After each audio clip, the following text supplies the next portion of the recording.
Hello everyone, this is your educator Mansi Gupta. और आज के इस वीडियो लेक्चर में हम क्लास 10th की अर्थशास्त्र की बुक का चैप्टर वैश्वीकरण और भारतीय अर्थव्यवस्था का पार्ट 2 देखेंगे। इससे पहले मैं इस चैप्टर से रिलेटेड पार्ट 1 की वीडियोस ऑलरेडी अपने चैनल पे अपलोड कर चुकी हूँ, तो अगर आपने पार्ट 1 नहीं देखा है तो पहले आप उसको देख लीजिएगा।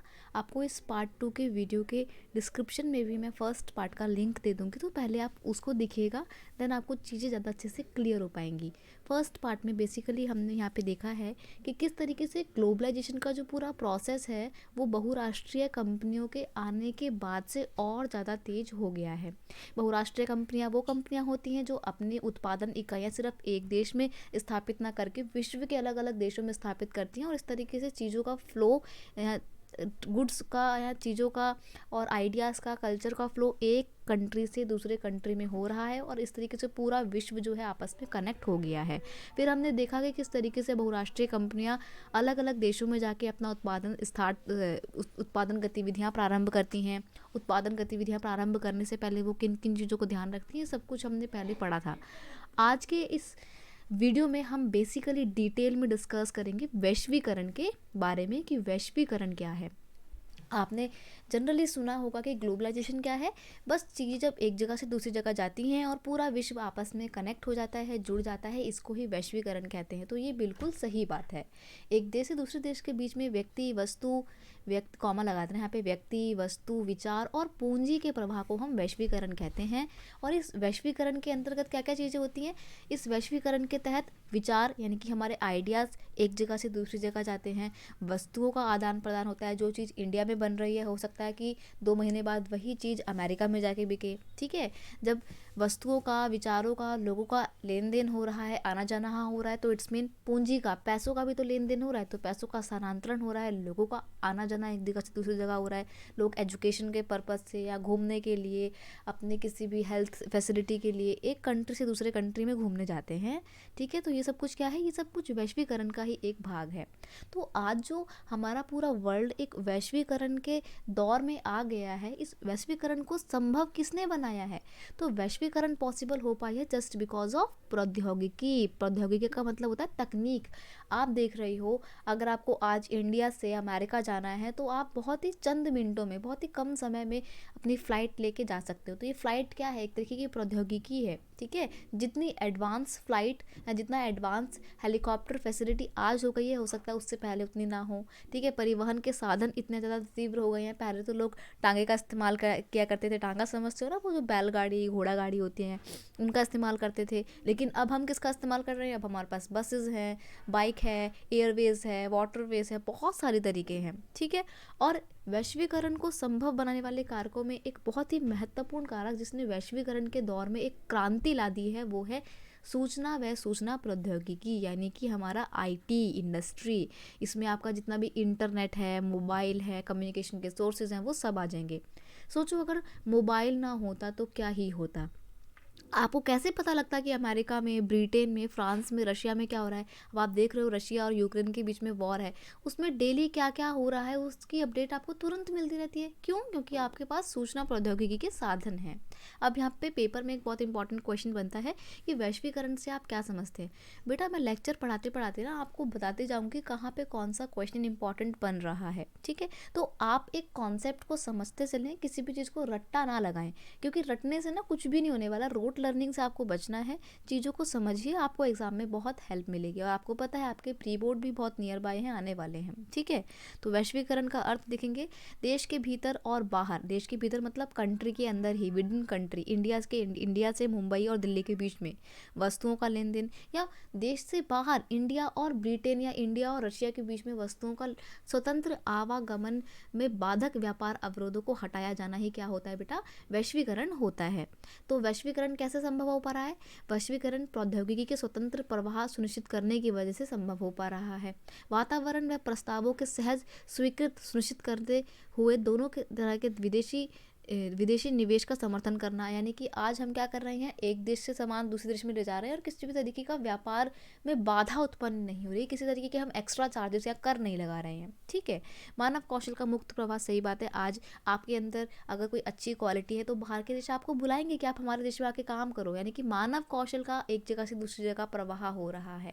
अब यहाँ पे एक अनदर वेरी इंपॉर्टेंट क्वेश्चन है कि वैश्वीकरण के क्या क्या लाभ होते हैं। ये पेपर में बहुत बार रिपीटेड क्वेश्चन है, ठीक है, आप कह सकते हो कि आपके बोर्ड वालों का बहुत फेवरेट क्वेश्चन है, बहुत बार पूछा जाता है। तो वैश्वीकरण के बेटा क्या क्या लाभ है हमारे को, बहुत सारे बेनिफिट हैं। इस प्रक्रिया के तहत पूंजी, संसाधन, प्रौद्योगिकी का, सेवाओं का एक देश से दूसरे देश में आना जाना होता है। इससे लोगों के बीच की आवाजाही बढ़ गई है। आज आपको पता लग जाता है कि इंडिया में क्या चल रहा है, अमेरिका में क्या चल रहा है, ब्रिटेन में क्या चल रहा है। प्लस अगर आपको अच्छी नौकरी करनी है, अच्छी एजुकेशन लेनी है, अगर आपको वो फैसिलिटी आपके देश में अवेलेबल नहीं है तो आप बाहर देशों में जाके अपने आप को इंगेज कर सकते हो, अपनी स्किल्स को बढ़ा सकते हो, ठीक है। और इन सब के बीच में प्रौद्योगिकी का एक बहुत इंपॉर्टेंट रोल रहा है, ठीक है। तो यहाँ पर नंबरिंग सही कर लीजिएगा आप, 1 2 3। तो ये कुछ बेनिफिट थे। अब देखो, आप जो आज का दुनिया देख रहे हो, स्पेशली अगर हम इंडिया की बात करें, तो आज जिस तरीके की इंडिया आप देख रही हो, जिसमें पूरा ग्लोबलाइजेशन, पूरा वैश्वीकरण बहुत ज़बरदस्त तरीके से फैला हुआ है, लोगों का लेन देन हो रहा है, हम एकदम स्वतंत्र तरीके से आ रहे हैं, घूम रहे हैं, चीज़ों को ले रहे हैं, खरीद रहे हैं, इंडियन मार्केट में बाहर के कंट्री का सामान बिक रहा है। तो ये सब क्या है, क्या पहले भी ऐसे ही हुआ करता था? तो आप अपने जब पेरेंट्स से पूछेंगे, या मैंने आपको इस चैप्टर को जब पढ़ाना शुरू किया था तो स्टार्टिंग की वीडियो में ऑलरेडी बताया था, अपने पेरेंट्स से पूछिएगा, जिस तरीके का मार्केट आज इंडिया में है, जिसमें हमें चाइना का सामान मिल रहा है, अमेरिका का सामान मिल रहा है, ब्रिटेन का सामान मिल रहा है, उस समय पे यानी कि आपके पेरेंट्स के टाइम पे वैसा मार्केट नहीं हुआ करता था। वहाँ पर सिर्फ चीज़ें लिमिटेड ही होती थी, आपको ज़्यादा वैरायटी नहीं मिलती थी और सब कुछ मेड इन इंडिया ही हुआ होता था। तो वो क्या कारण थे कि पहले हमारे को बाहर की कंट्री का सामान नहीं मिलता था? तो उसका सिंपल सा कारण है कि हम लोगों ने विदेशी व्यापार में बाधाएं उत्पन्न कर रखी थी। बाधाएं उत्पन्न कर रखी थी मतलब हम नहीं चाहते थे कि अमेरिका के लोग इंडिया में आके अपना सामान बेचें, हम इसको नहीं चाहते थे। तो इसलिए हमने क्या करा, हमने विदेशी व्यापार में बाधाएं लगा दी। बाधाएं कैसे लगा दी? हमने ये बोला कि अगर कोई भी बाहर का देश हमारे देश में आके सामान बेचेगा तो उसको बहुत ज़्यादा हैवी टैक्स देना पड़ेगा, जिसकी वजह से वो विदेशी वस्तु बहुत महंगी हो जाती थी और भारतीय बाजार में वो बिक नहीं पाती थी और भारत में सिर्फ भारत का सामान बिकता था। तो अब आपके मन में क्वेश्चन आ रहा होगा कि ये तो बहुत गलत बात है, गवर्नमेंट ने ऐसा क्यों किया? तो गवर्नमेंट ने भी कुछ सोच के ही ऐसा किया था। असल में जब भारत बेटा आज़ाद हुआ था तो भारत की कंडीशन कोई बहुत ज़्यादा अच्छी थी नहीं, हम लोग बहुत गरीब हुआ करते थे, हमारे जितने भी उद्योग धंधे थे वो बहुत ज़्यादा विकसित नहीं थे, बहुत अच्छी प्रौद्योगिकी वाले नहीं थे।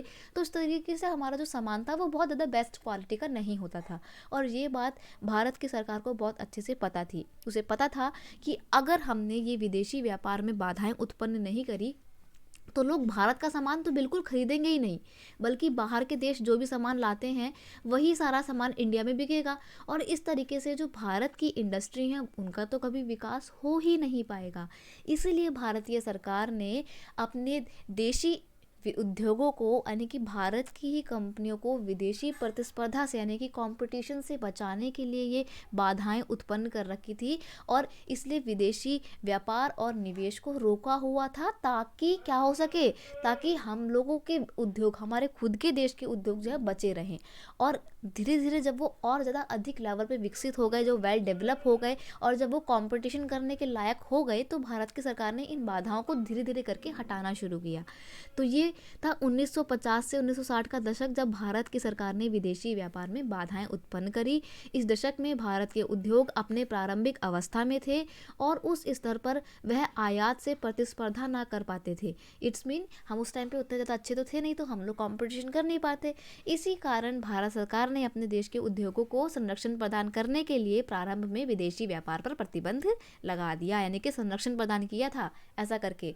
लेकिन जब भारत की सरकार को लगा कि अब हमारे उद्योग धंधे बहुत अच्छे से विकसित हो गए हैं और बाहर के देशों से कंपटीशन कर सकते हैं, इसलिए 1991 में भारत की सरकार ने उदारीकरण की नीति अपनाई। जनरली 1991 में जो नीतियां अपनाई गई थी उनको LPG की नीतियां बोला जाता है।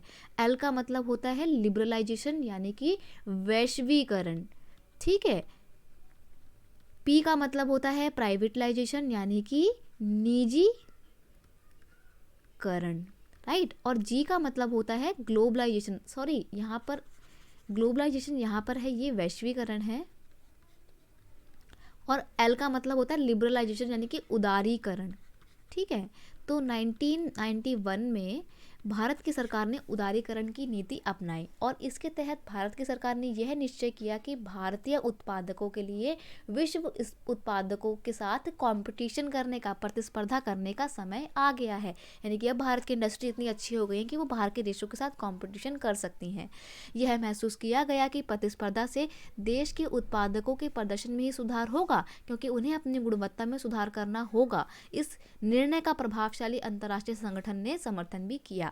यहाँ पे आपको ये लाइन समझनी है, देखो समझ में नहीं आई होगी जरूर। अब भारत की सरकार ने ये सोचा कि कंपटीशन करने का समय आ गया है, प्लस समय आ गया है कि भारत के जो उद्योग धंधे हैं वो बाहर की टेक्नोलॉजी को देखें और उनसे सीखें और अपने उत्पादों में, अपने उद्योगों को उस हिसाब से और ज़्यादा विकसित करें। अब आप देखते हो कि आपके फ्रेंड के बहुत अच्छे मार्क्स आ रहे हैं और आपके उतने अच्छे मार्क्स नहीं आ रहे हैं, तो आप क्या करोगे, आप अपने दोस्त के साथ कंपटीशन करोगे और अपने आप को और ज़्यादा अच्छा बनाओगे, ताकि आप अपने फ्रेंड को अच्छा तगड़ा कंपटीशन दे सको और आप भी उसकी तरह अच्छे मार्क्स ले सको। तो जब भारत की इंडस्ट्री एक अच्छे लेवल पे आ गई थी, तो उनको गवर्नमेंट ने बोला कि अब आप प्रतिस्पर्धा करें ताकि आप और कुछ अच्छा सीख सकें और अपने उत्पादकों को और ज़्यादा अच्छा डेवलप कर सकें। इस तरीके लिए भारत सरकार ने उदारीकरण की नीति अपनाई और विदेशी व्यापार में जो बाधाएं लगी हुई थी उन्हें हटा दिया गया। ठीक है जी। विदेशी व्यापार तथा विदेशी निवेश पर जो अवरोध थे उनको काफ़ी हद तक हटा दिया गया। इसका अर्थ है कि विदेशी वस्तुओं का आयात और निर्यात अब सुगमता से किया जा सकता था। अब बाहर के देश इंडिया में आकर अपनी कंपनी लगा सकते थे और इंडिया के कंपनियां बाहर के देशों में जाकर अपनी यूनिट इस्टेब्लिश कर सकती थी, अपनी वहाँ पे यूनिट लगा सकती थी। ठीक है। तो भारत की इस नीति का किसने बहुत ज़्यादा समर्थन किया? भारत की इस नीति का अंतर्राष्ट्रीय संगठनों ने बहुत ज़्यादा समर्थन किया। अब आपके मन में क्वेश्चन आ रहा होगा कि यहाँ पर ये अंतर्राष्ट्रीय संगठन कौन से हैं? तो यहाँ पर आपको आपकी बुक में कुछ इंपॉर्टेंट अंतर्राष्ट्रीय संगठन दिए होंगे, तो इसका स्क्रीनशॉट आप ले लीजिएगा, या फिर आपको मैं इस चैप्टर के एंड में ये पूरा PDF प्रोवाइड कर दूँगी। जितना भी कुछ मैंने पढ़ाया है सारे स्लाइड्स आपको प्रोवाइड कर दूँगी, ये आपके लिए एक नोट्स का काम करेंगे। तो विश्व व्यापार, आपके विश्व बैंक में क्या क्या आ जाएंगे? विश्व बैंक में एक बहुत बड़ा बैंक है जो कि पूरी दुनिया के सभी देशों को लोन देता है। उन देशों को लोन देता है जो विश्व के सभी देश इस विश्व बैंक का भाग हैं। ऐसा थोड़ी है कि मान लीजिए आपका अकाउंट HDFC बैंक में है ही नहीं और फिर भी आप उनसे लोन लेने चले गए, तो ऐसा पॉसिबल नहीं है। आप लोन उसी बैंक से लोगे जिसके आप मेंबर हो, जिस बैंक में आपका अकाउंट है। तो विश्व बैंक के जो विश्व के बैंक सदस्य हैं, भाग हैं, वही विश्व बैंक से मदद ले सकते हैं। विश्व बैंक की स्थापना कब की गई थी? 1945 में की गई थी। आपका यहाँ पर एक MCQ क्वेश्चन बन गया। वर्तमान में इसमें कितने सदस्य हैं? 189 सदस्य हैं। विश्व बैंक का मुख्यालय कहाँ है? तो वाशिंगटन DC। और वाशिंगटन DC कहाँ पर है? अमेरिका में है। तो इन तीनों पॉइंट को याद कर लीजिएगा। आपका हो सकता है फिल इन द ब्लैंक्स बन जाए, या मैचिंग में आपसे पूछ ले, या MCQ में कुछ भी पूछ सकता है। तो इन चीज़ों को आपको ध्यान में रखना है। अभी विश्व बैंक बनाया तो क्यों बनाया, किस उद्देश्य से बनाया गया था? तो विश्व बैंक बनाया गया था विकासशील देशों को ऋण प्रदान करने के लिए। विकासशील देश वो देश जो अभी पूरी तरीके से विकसित नहीं हुए हैं, बल्कि वो विकास कर रहे हैं और अभी उनका विकास होना बाकी है। तो उन विकासशील देशों को ऋण प्रदान करने के लिए, क्योंकि देखो अगर आप अभी पूरी तरीके से डेवलप नहीं हो, आपको विकसित होना है, तो आपको थोड़े बहुत पैसों की ज़रूरत होगी। पैसा कहाँ से आएगा, कौन देगा? तो विश्व बैंक देगा पैसा। ठीक है। इसलिए विकासशील देश जो गरीब हैं और अपना विकास कर रहे हैं, विकास के प्रोसेस में है, प्रक्रिया में है, तो वो लोग लोन ले सकते थे विश्व बैंक से। गरीब और विकासशील देशों के विकास में मदद करना विश्व बैंक का मुख्य लक्ष्य था। उसी तरीके से एक और संगठन का आप नाम सुनेंगे, इससे पेपर में बहुत बार क्वेश्चन बनता है, विश्व व्यापार संगठन। विश्व व्यापार संगठन क्या था? ये बेटा एक ऐसा ग्रुप था जो चाहता था कि सभी देश विदेशी व्यापार को नियमित रूप से अपना लें और किसी भी तरीके की विदेशी व्यापार में बाधा उत्पन्न ना करें, ताकि पूरा देश जो है, पूरा वर्ल्ड जो है, वो एकीकृत हो सके, सभी देश आपस में बहुत आराम से व्यापार कर सके। यही विश्व व्यापार संगठन का मुख्य लक्ष्य था। अगर इसकी स्थापना की बात करें तो इसकी स्थापना 1995 में हुई थी, यानी कि विश्व बैंक से काफ़ी बाद में इसकी स्थापना हुई थी। लेकिन इसका ये मतलब नहीं कि विश्व व्यापार संगठन पहले था ही नहीं। असल में विश्व व्यापार संगठन पहले भी हुआ करता था, लेकिन उस समय इसका नाम विश्व व्यापार संगठन ना होकर गैट हुआ करता था। गैट का फुल फॉर्म क्या है? General agreement of tariff and trade. इस नाम का संगठन हुआ करता था, जिसे बाद में समाप्त करके खत्म करके विश्व व्यापार संगठन बनाया गया। विश्व व्यापार संगठन के मुख्यालय की बात करें तो इसका हेड ऑफिस कहाँ पर है बेटा? जिनेवा में है, स्विट्जरलैंड में। वर्तमान में इसमें कितने सदस्य हैं? इसमें 164 सदस्य हैं। और अगर हम विश्व बैंक की बात करें तो वहाँ पर 189 सदस्य हैं। तो विश्व बैंक में ज़्यादा सदस्य हैं, राइट। इसे अंग्रेजी में वर्ल्ड ट्रेड ऑर्गेनाइजेशन WTO भी कहा जाता है। पेपर में बहुत बार क्वेश्चन पूछता है कि WTO क्या है, तो ऐसे में हिंदी मीडियम के बच्चों आपको कंफ्यूज नहीं होना है। वर्ल्ड ट्रेड ऑर्गेनाइजेशन यानी कि विश्व व्यापार संगठन WTO की फुल फॉर्म है। अब WTO क्यों बनाया गया? तो विश्व के सभी देशों के बीच व्यापार मुक्त रूप से हो सके, बिना किसी बाधा के हो सके, इसलिए विश्व व्यापार संगठन को बनाया गया था। और अंतर्राष्ट्रीय व्यापार से संबंधित नियम बनाने के लिए, भाई इंडिया को अगर अमेरिका से ट्रेड करना है, इंडिया को ब्रिटेन से करना है, या रशिया को ब्रिटेन से करना है, फ्रांस को जर्मनी से करना है, या विश्व के अलग अलग देशों को आपस में किससे कैसे क्या ट्रेड करना है, इनसे संबंधित जितने भी नियम कानून होंगे वो कौन बनाएगा? विश्व व्यापार संगठन बनाएगा, क्योंकि ये विश्व के व्यापार को रेगुलेट करता है। तो ये थी पूरी कहानी आपके विश्व व्यापार संगठन की। लेकिन यहाँ पर ना एक पेपर में ये भी क्वेश्चन पूछता है कि विश्व व्यापार संगठन एक बहुत अच्छा समूह तो है, लेकिन इसकी कुछ कमियां भी हैं, इसमें कुछ समस्याएं हैं, कुछ प्रॉब्लम है, तो वो जानना आपके लिए बहुत ज़रूरी है। ये बात बिल्कुल सही है कि विश्व व्यापार संगठन में 2 कमियाँ हैं। तो वो कमियां कौन कौन सी हैं? यद्यपि विश्व व्यापार संगठन से सभी के लिए मुक्त व्यापार की अनुमति लेने की अपेक्षा की जाती है, परंतु व्यापार में यह देखा गया है कि विकसित देशों ने व्यापार बाधाओं को गलत तरीके से बनाए रखा है। यानी कि देखो, विश्व व्यापार संगठन ये तो बोलता है कि सभी लोग विदेशी व्यापार पर से बाधाएं हटा दो, किसी भी तरीके का टैरिफ मत लो, टैक्स मत लो, कर मत लगाओ एक्स्ट्रा, ताकि सबका लेन देन आराम से हो सके। लेकिन यहाँ पर विश्व व्यापार संगठन उन अमीर देशों को, उन विकसित देशों को कुछ भी नहीं बोलता है जिन्होंने आज भी अपने व्यापार में बाधाएं लगा रखी हैं। वो सिर्फ ये उम्मीद करता है कि गरीब देश अपने व्यापार में से बाधाएं हटा लें, ताकि अमीर देश अपना सामान गरीबों के देशों में आकर बेचें। लेकिन कभी भी अमीर देश अपने देशों में लगाई हुई व्यापार पर बाधाओं को नहीं हटाते हैं। तो ये एक दोहरा, कह सकते हो डबल फेस है, एक दोगलापन है विश्व व्यापार संगठन का, कि वो कहीं ना कहीं आज भी विकसित देशों को समर्थन देता है और अमीर देशों की बात नहीं सुनता है। और इस वजह से क्या होता है? इस वजह से अमीर देशों के ऊपर इसका नकारात्मक प्रभाव पड़ता है, प्रतिकूल प्रभाव पड़ता है, ठीक है। दूसरी ओर विश्व व्यापार संगठन के नियमों ने विकासशील देशों को व्यापार बाधाओं को दूर करने के लिए मजबूर किया है। और कई बार क्या होता है कि विश्व व्यापार संगठन गरीब देशों को मजबूर करता है कि भाई आप हटाओ तभी हम आपको पैसे देंगे, वरना आपको पैसे नहीं देंगे, आपके ऊपर एक्स्ट्रा चार्जेस लगाया जाएगा, आपको ये चीज़ नहीं देंगे हम। या वो बोल देगा कि जैसे मान लो इंडिया है, ठीक है, इंडिया को तेल चाहिए ही चाहिए होता है, क्योंकि यहाँ पर पेट्रोलियम प्रोडक्ट इंडिया में नहीं होते हैं, राइट। तो विश्व व्यापार संगठन क्या बोलेगा कि हम आपको ऑयल अरब से तभी दिलवाएंगे जब आप अपने देश के ऊपर, विश्व व्यापार के ऊपर जो बाधाएं लगा रखी हैं उसको हटाओगे। तो एक तरीके से आप देख सकते हो विश्व व्यापार संगठन भारत को फोर्स कर रहा है कि आप अपने ऊपर से व्यापार में बाधाओं को हटाएं, लेकिन कभी भी विश्व व्यापार संगठन अमीर देशों को फोर्स नहीं करता है। तो ये 2 बहुत बड़ी कमियां हैं, या ये दोगला रूप है विश्व व्यापार संगठन का, जिसको ठीक करना चाहिए। तो it was all about your lecture. एक बार हम क्विक रिवीजन कर लेते हैं। हमने क्या पढ़ा? हमने पढ़ा वैश्वीकरण क्या होता है, लोगों का एक जगह से दूसरी जगह जाना, चीज़ों का, वस्तुओं का, व्यापार का, पूंजी का, कल्चर का, संस्कृति का एक जगह से दूसरी जगह आना जाना ही वैश्वीकरण है। वैश्वीकरण को संभव बनाता है हमारी प्रौद्योगिकी यानी कि तकनीक, सूचना प्रौद्योगिकी यानी कि हमारा IT industry, mobile communication, internet वगैरह, और हमारे परिवहन के साधन, ट्रांसपोर्टेशन, ठीक है। फिर हमने पढ़ा कि विश्व व्यापार जो होता है उसमें इंडिया ने पहले क्या रोल अपना रखा था? इंडिया ने पहले विश्व व्यापार में बाधाएं लगा रखी थी, लेकिन 1991 में कुछ उदारीकरण की नीति अपनाई और विदेशी व्यापार में जो बाधाएं थी उनको हटा लिया गया।